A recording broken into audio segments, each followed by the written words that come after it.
Ayah Nagita Slavina, Gideon Tengker, belum lama ini berulang tahun ke-69. Sayangnya hari istimewa Gideon tak dirayakan oleh anak ataupun cucunya. Saat disinggung soal ulang tahun, Gideon enggan membahasnya. Ia meminta kepada awak media untuk menyudahi pertanyaan tersebut. Gak ada, sudah cukup, kata Gideon Tengker saat ditemui di Bareskrim Mabes Polri, Jakarta Selatan kemarin. Tidak ada dibuat, hanya berdoa saja, jelasnya. Ayah Caca Tengker itu juga dengan ekspresi dingin tak mau banyak membahas soal anak dan cucunya. Gideon Tengker menyatakan tak mau berharap banyak. Saya sudah tidak berharap apa-apa, kata Gideon Tengker. Gideon lebih banyak bersyukur atas apa yang dimiliki saat ini. Bersyukur saja bisa hidup, ujarnya.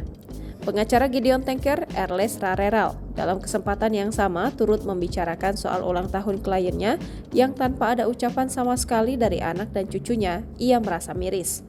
Sedih banget, miris. Aku dari sore sampai kemarin di puncak temani Om, tidak ada ucapan.